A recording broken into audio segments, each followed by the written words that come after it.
Thursday. It's the Get Out There Girls, and it's Gotlive. I think this is show number 8. Yeah. I'm Michelle. This is Tasha, and tonight we're spinning our wheels, talking cycling for the next 30 minutes. On tonight's show, we have Deirdre Casey, who is an elite triathlete, Canadian triathlete.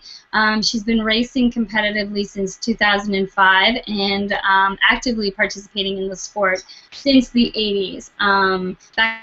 Back in the 80s, she was telling me this was a time when the sport was actually relatively new and more so new for women.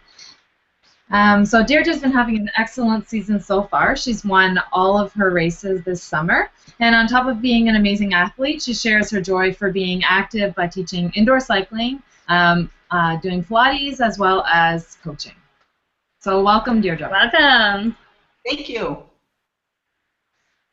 What's the first question you have? All right, so we're just going to go right into it and ask you some questions. Okay. One of my biggest ones, as a top-level triathlete, how many hours a week are you training? Maybe if you can answer that in each discipline for the triathlon, like how many hours of each, because I know it's quite extensive. Because I'm an older athlete, I actually try and make my training very specific and not a lot of what you guys probably know as junk miles. So last week, for example, I raced on the weekend. I swam every day except for Monday, but I didn't swim. The longest swim I did was like 50 minutes. And then cycling, I spend a lot of time. I teach indoor cycling, so I'm on the bike in the studio. I don't ride all my classes. Some of them I ride as recovery, but my really quality workouts are on my own bike outside, and I ride about 90 minutes a week in a really specific workout. And other than that, it's mostly recovery. I do a quality on the bike in the studio, an hour. So that's like 2.5 hours of cycling, plus some active recovery stuff. And then running, I'm being careful because my Achilles has a tendency to flare up. So what I'm doing this season is running a lot, but not a long time. So all told, I'm probably, I'm going to say like maybe 12 to 15 hours. Oh. So how many of those, just for my own curiosity, how many of those would be brick workouts? And by brick you mean running off the bike. Yeah. I call that a transition run. I do that twice a week. Okay, so that's not too bad. And then there's another, like tomorrow, for example, I'll do an open water swim. I'll do a bike and I'll do a run, but I do the swim and the bike during the day, and then I have a quality bike ride in the evening. So I'm running and I'm riding, but I'm not doing them in the order of the race. Okay, I got you. So that seems not. I thought it would be a lot more. I actually did too. Yeah. I'm like, So what were you expecting to say, like 20 hours or something? So there's lots of triathletes. It depends on how long you've been doing the sport, and it depends on what distance you're going to race in. So my focus this year is the half iron distance. I find the training very, very, very manageable. Very manageable. And that's one of the things that really appeals to me about it. If you're doing an Ironman, it's completely different story. You kind of have to dedicate your life to the time, whether it's a year or 6 months. The closer you get to the race, the more focused you become on the training. But it does take over your life. Wow. That's why I don't date triathletes. Sorry. Why you don't date triathletes? All they do is train. That's a deal breaker for me. Triathletes, no. So how competitive is the field for women? Different age categories are different. My age category, like the 50 to 55, is quite competitive. My age category, 55 to 59, is crazy competitive. I've got 2 ex-pros in my in my age category. And there's a lot of really, really excellent Canadian older masters triathletes in this country. We've got some really, really good racers. I just wanted to touch a point on that, because I've always been told that as the women get older, the competition gets stronger because the women have had their babies, they've had their career, they're almost coming into retirement, if not retired. So they have all this time to train. Is that sort of the trend, do you think, or is it sort of different? I would say yes and no. I mean, I know of the women in my age category to some degree. I don't know them well, but most of them have been doing the sport for a number of years. It's and the older age groups, we tend to beat some of the younger groups. Believe me. I've been having my butt kicked all summer long by the age group above me in the trail. And I'm just like, what's happening? So, yes, that's true. I think it's experience, and I also think sometimes people have more time when they're older. As you say, if they're retired or whatever, kids are gone, and they have more money to buy better stuff. Yeah, that was what I was going to say. Maybe they're also eating better. Yes, they you know what, they pay attention to more things. But that being said, my bike, I'm riding I'm my 10th season on the bike that I've got. So it's not about the bike, it's about the rider. I totally agree, and I'm so happy you said that. 'Cause I have the same thing. I have like a 10-year-old bike, and I'm wondering, do I need to upgrade or do I just work harder? No, you know what? I did some upgrades to my bike this year, but they were, I got the Garmin Vector pedals, which is a watt system, and I got a new computer. Other than that, and I got a new chain. Oh, and the new saddle that you don't like. I got the saddle. But so another, you don't need to have a $20,000 bike to do the sport, but lots of people do. Yeah. Darn. I know. Well, I just bought one, and it was quite hefty. So, but you know what? I've always told, like I've said before, that if I like what I ride and I look at it and love it, then I'm going to want to ride it every day, and I'm going to want to ride faster. So. Exactly. I love my bike. Does your bike have a name? Oh God. My bike's name is my road bike's name is Delilah, and my TT bike's name is Trini. Trini.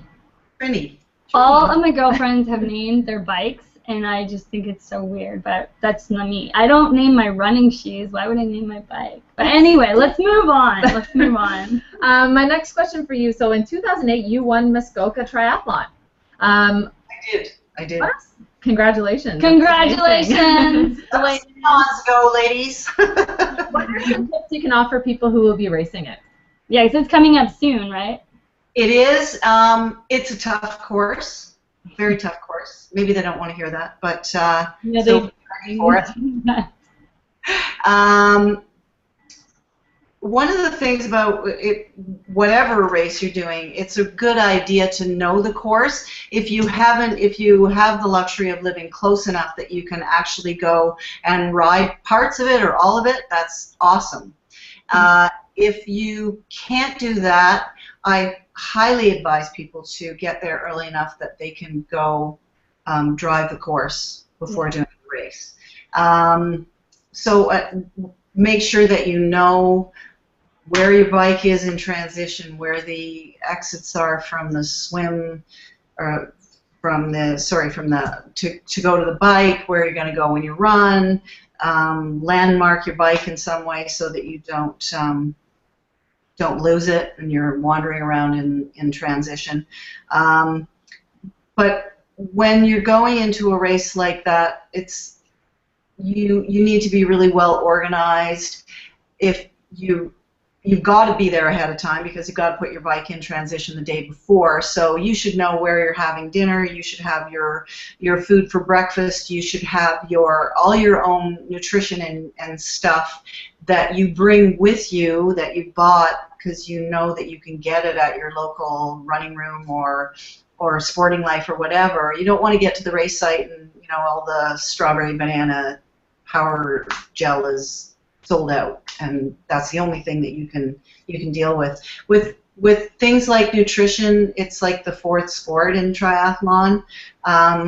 It's the longer the race, the more important it is.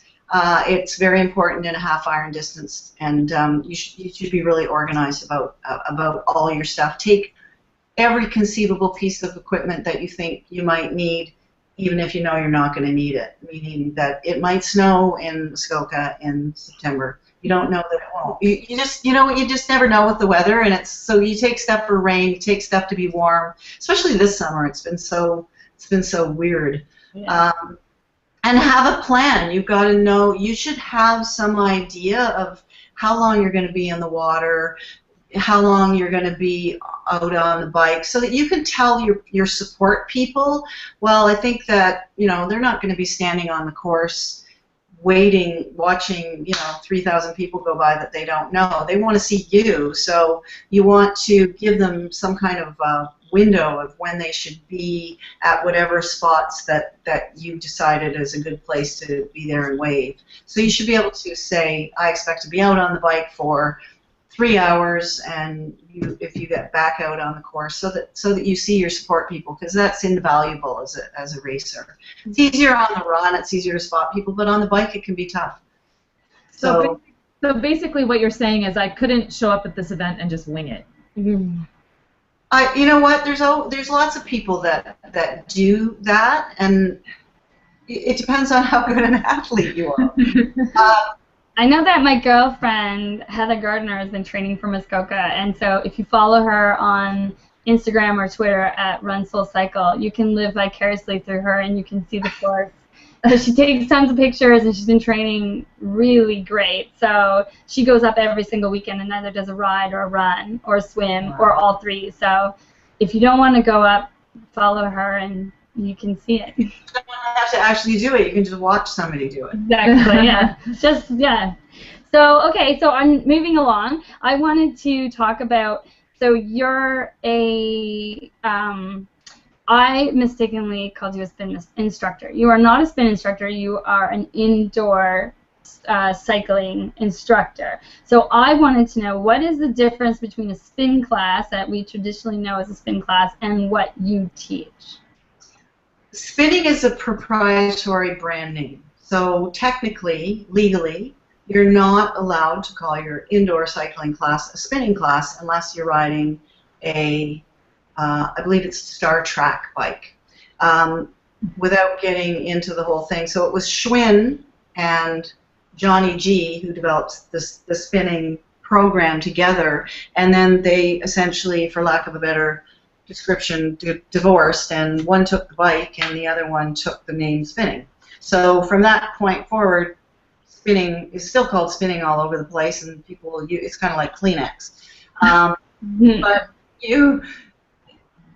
the way I differentiate between spinning and indoor cycling is what I teach is real cycling. So I'm not encouraging my participants to spin their pedals at 130 RPMs, bouncing all over the place in the saddle and destroying their ligaments in their hips, knees, and ankles. I don't do crazy things with the upper body. I try to keep it very real, but at the same time recognizing that there is a great benefit to riding on an indoor bike in a way that you can transfer that power outside. So there's things that you would do on the spin bike that you might never do outside, but you're doing it in such a way that you can manifest. That freaked me out. So so that you can take that power and apply it outside. I've had seasons where I, just because of logistics, when I was doing my Pilates certification, I was racing over the course of that year, and I couldn't get out on my bike, and I did all of my training on the spin bike. But I'm never, I do a lot of drill work. I always do a really solid warm-up, and there's always some science behind what it is that I'm putting forth. So as a class builds, what you're doing at minute 50, you wouldn't have been able to do at minute 16 because you just wouldn't have been ready for that work. And I teach about the pedal stroke. I teach about posture on the bike, how to have the saddle bother you as little as possible. There's a lot of things that that you can do posturally to be more comfortable on the bike. I make sure that everybody's fitted well on the bike when they come in. They're not riding too low. They're not riding too far forward. Lots of people go out and buy a bike and they don't buy the right size bike, and then they don't get it properly fitted, and they're never comfortable. And riding outside doesn't need to be like that, and it doesn't need to be like that in an indoor cycling class either. Yeah. What I really liked is I have taken a class of yours a few times, and the first time I took your class, I remember you saying, "Oh, Michelle, you are the most competitive person I've ever met." But I wasn't trying to be competitive, but you have this amazing technique where you're able to come in and you see whose egos are where, and you're really assessing the personalities that are in the room, and you cater to their personality. If you knew to push me because I wanted to be pushed, there were other people in the class who didn't necessarily want or need to be pushed. So that's kind of, you really get really personal, I found, and I don't find that with other instructors. I try to relate on some level to every person that's in my class. And I think that everybody responds to different things. Everybody comes to, it's essentially a group exercise class. Everybody comes for different reasons. And also what I've learned over the years, I've been teaching for a very long time, is that we as individuals, we're able to hear and understand what we're ready to assimilate. And if I say something that's beyond you, it doesn't matter. Someone else might get it. Whatever is coming out of my mouth, I am responding to what I'm seeing. So when I see shoulders going up to ears and backs rounding and just people getting, or white knuckles and stuff like that, I just try and address it. And most people, if you've been spinning with me long enough, you know to kind of do a self-assessment to see if it's you. But there's just, I love what I do, and it's such a wonderful opportunity to give people one little piece of time in their day where they can be. I often will say, you know what, just own this time in the class. Don't be thinking about what you did or didn't do, or whether you forgot to take the chicken out of the freezer for dinner tonight, or just try and stay on the bike with your body and your mind and enjoy that hour. And I've had many people spin with me for a while and then go out and buy a bike, and because spinning is hard, being outside with the wind and rolling resistance and going downhill and stuff, that's the great thing about cycling. That's kind of what. Oh, sorry, what? Well, I was just gonna say I have a CompuTrainer, and I do a lot of indoor training. For you. Yeah. Well, that's what sort of our next question really relates to, and something that I personally am a lot curious about.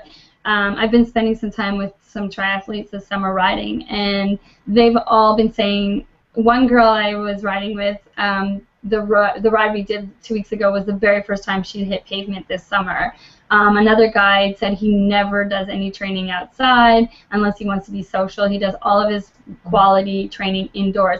That struck me as kind of strange, and I just wanted to hear what your opinion was. Is there any difference to riding outside or training inside? Yeah, so that's the question. Okay, well, I'll make an analogy here. To you, is there any difference between running on the treadmill and running outside? This is a good question, and I didn't expect you to ask me this question, so now I'm like, but I have no idea. There is. I mean, I'm runners. I feel that I have to hit the pavement to get my quads ready for that pounding. I think I have gone from treadmill training to road training, and I will feel that pounding in my legs. It's a little bit different, but I can do a session. I can do a season on a treadmill. I think the treadmill definitely has its uses, but in triathlon, so you could do all your training without ever going outside. I mean, you could do your swimming either in a swimming pool, or the treadmill equivalent in swimming is the endless pool, where you've got a current and you're swimming in place. If you never get into a lake, you probably are going to suck at sighting and swimming straight, so you got to get outside. And when it comes to the bike, the race I did on Sunday, gosh, that was only yesterday. There was sections of that course that the road was ridiculous. Mm-hmm. You have to. There's so many things that you don't have to deal with on an indoor trainer. I don't disagree with the fact that you can get a really, really good quality workout, as you can on a spin bike with the right instructor. So I don't disagree with riding on the indoor trainer, but some people park themselves in front of their TV and put in, you know, whatever, Breaking Bad, and stare at this. There's some clubs that I teach in that have TVs. I don't turn them on. I just think you're either going to watch TV or you're going to ride your bike. So make the choice. Don't have a problem with music, but if I'm riding outside on the roads, I don't have an iPod on. There's drinking while you're moving, taking in nutrition while you're moving. You're not challenged if you're sitting on your indoor trainer, unless you're on rollers. Mm-hmm. And a very small percentage of people are on rollers. The difference between a hill on an indoor trainer or a spin bike, radically different.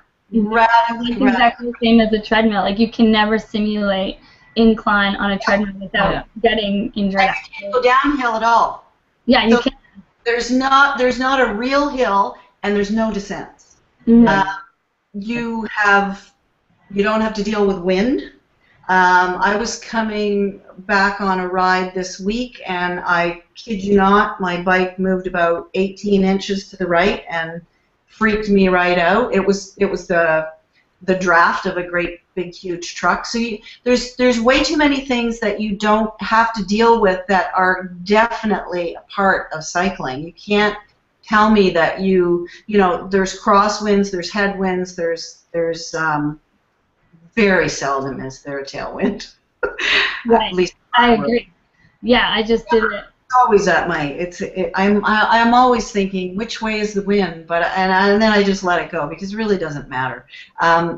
You do what you have to do to get the job done. And the other thing is that this road, there was sections of the road that was so bad yesterday, and just that jarring of your body on the bike. When you're on an indoor bike, you're stagnant. You're not, the movement of your body is not the same at all. So there's benefits to indoor cycling, but I don't think it's wise to do all of your workouts and any more than it would be the only time that you ever got into an open water situation is in a race. And then you freak out because you're in open water and you can't see a line at the bottom of the pool. It's just, you can't even see your hands in front of you. So I think they have to go outside. I disagree with that. I kind of feel the same. Like, I know there's a lot of stopping in cities and a lot of stopping. You can't really get really big stretches of road without traffic. But at the same time, you're going to get the confidence of riding beside people or passing people, or just like you said, the road, the terrain. Bike hands are all just around gravel, dirt, potholes. Like, no road is perfect. Yeah. And when was the last time you went on a corner, around a corner on your CompuTrainer? Yeah, I think the CompuTrainer is great for those sprinting and those drills that you need to do. That I'm a road cyclist, so it's a little different for me. The CompuTrainer is great because those are those opportunities where I'm out of the saddle sprinting that sometimes I don't get those opportunities on a training ride outside, or having like holding an effort for a certain amount of time, like those kind of things, because you've got stoplights, stop signs. So it really depends on what you're training for and the discipline. Yeah, no, I completely agree with you about that, because it's dangerous.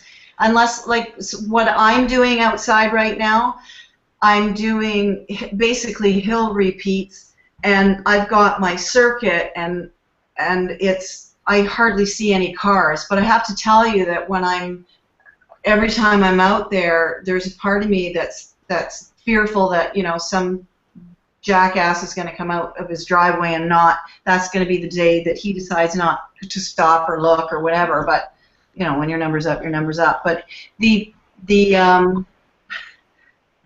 no? I don't know. Whatever. Okay. We'll go with that. But I know that I can't do that anywhere else. I can't.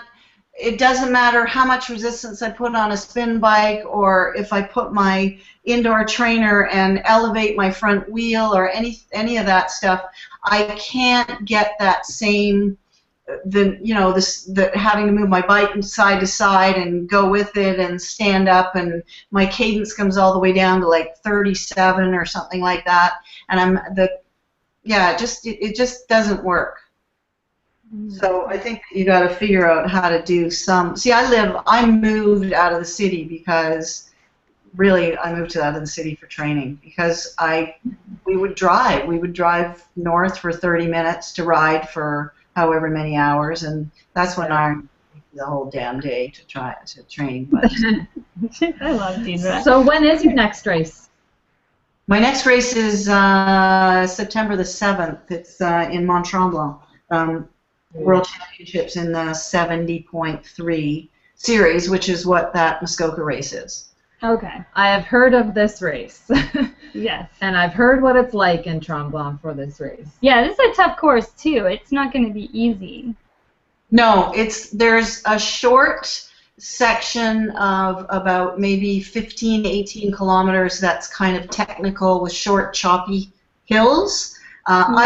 I like that kind of course. I mean, people think that it's going to be great to go and do Florida Ironman because the biggest hill you have is the ramp over the highway. Yeah. But that comes with its whole set of issues where there's nothing really to do but get into the big chain ring, drop yourself into the aero position, and stay there for 180 kilometers. Who wants to do that? I'd rather climb some.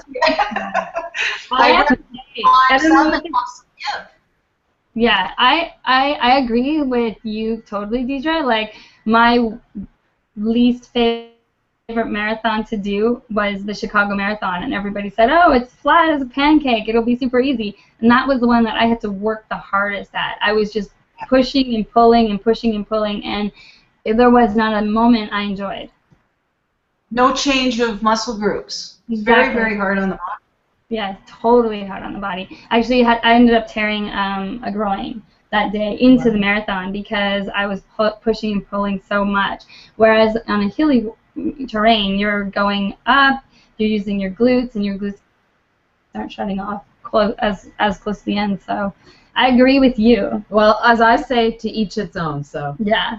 Okay, so basically we're just gonna show everybody how they can get in touch with you, and if you're interested in getting coached by Deirdre, you can contact her at her email at irongirl1@rogers.com, or you can follow her at Deirdre Casey on Twitter, and she will be more than happy to discuss how she does her coaching and training and that. So thank you so much, Deirdre, for coming on and talking to us. And we're just going to go into, we're going to be, what are we doing next? Oh, yeah, we're doing our gear review with Tasha. Yeah. So she's going to talk about some gloves that she likes to use for her ride. So you stick around, but thanks again for coming on the show, and we're going to bring you on again because we want to talk about your Pilates and athletes and all that stuff. So thanks. Thank you. Thank you. Okay, so we've got gear review by Giant, and Tasha, you have, what do you have? So 2 of my favorite gloves. I know some athletes tend to use the full finger gloves. Yeah, they're the Passion. They're actually just the Passion finger gloves. Sorry. You can get them in long or just the regular finger gloves. It's personal preference. I personally like to use just the half finger gloves. These ones are extra comfortable. They've got lots of gel padding in the palms, especially if you're doing really high mileage. The worst thing that you get is when you're sitting there on the bike and you're gripping your handlebars all day long for hours and hours, and if you don't have that padding, your fingers can tend to go really numb, your hands start to hurt. I've even had calluses on my hands before.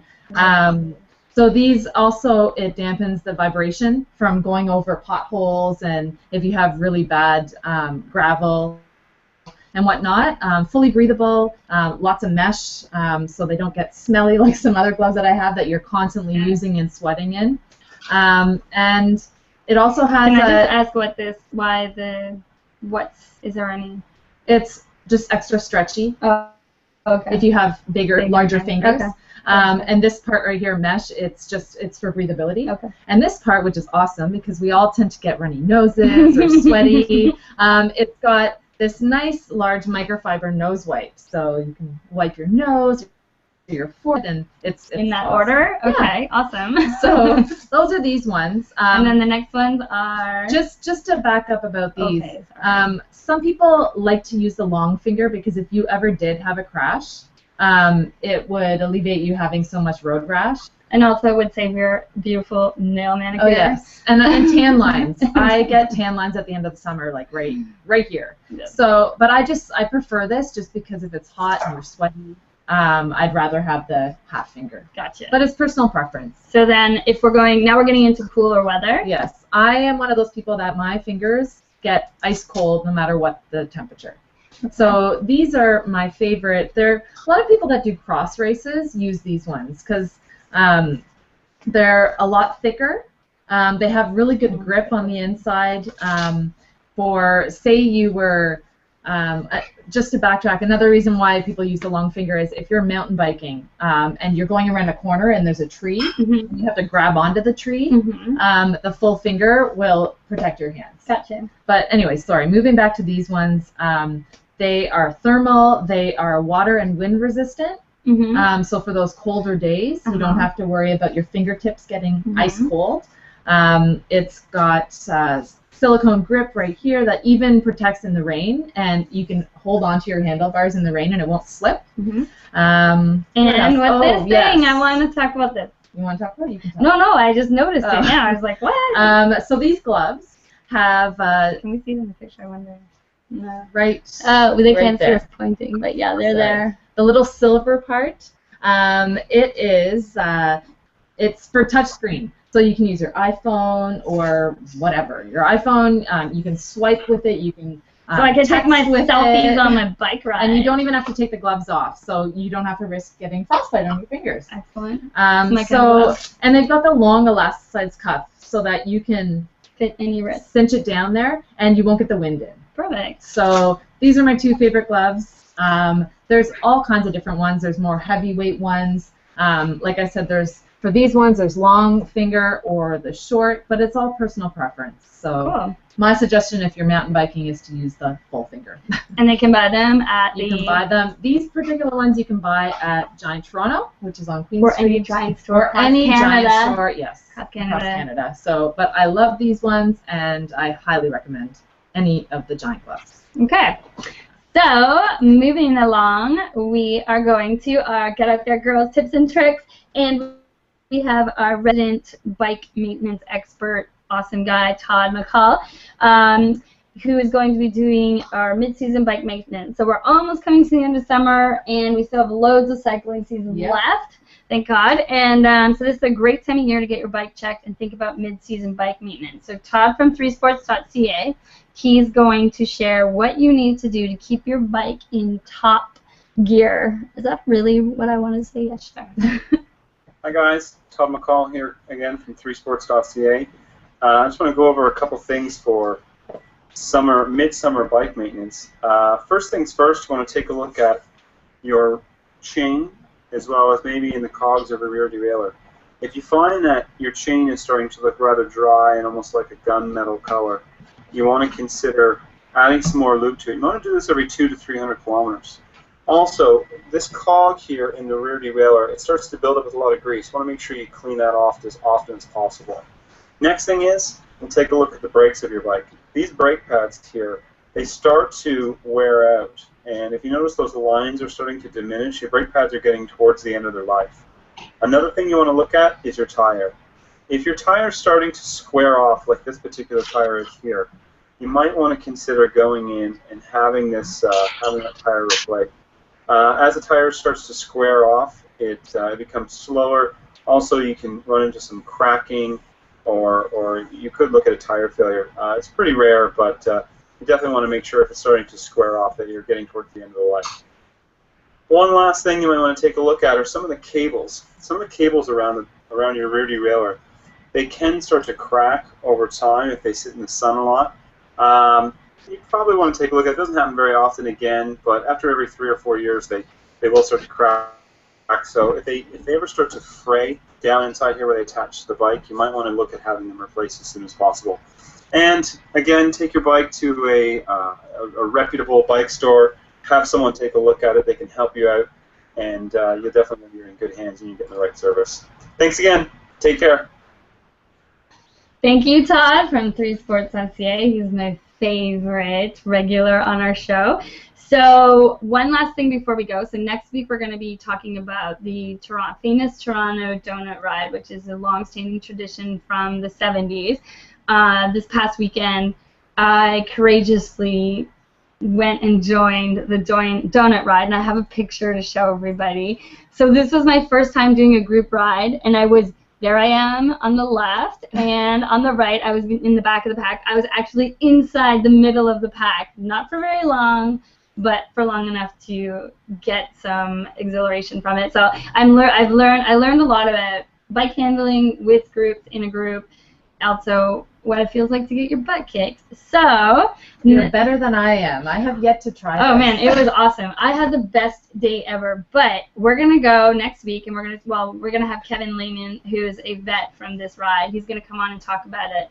Tell us about the tradition, when it started, how it's going now. This is a ride that gets over 200 riders sometimes, so it can get intense. But they do have packs for all abilities, so I've been told. I didn't see that on Sunday. So where he's going to come on and talk to us, and then I'm also going to be doing a review for an amazing sports bra, so stay tuned. It has a Polar or Garmin receiver built into the sports bra. Yes, no more chafing, ladies.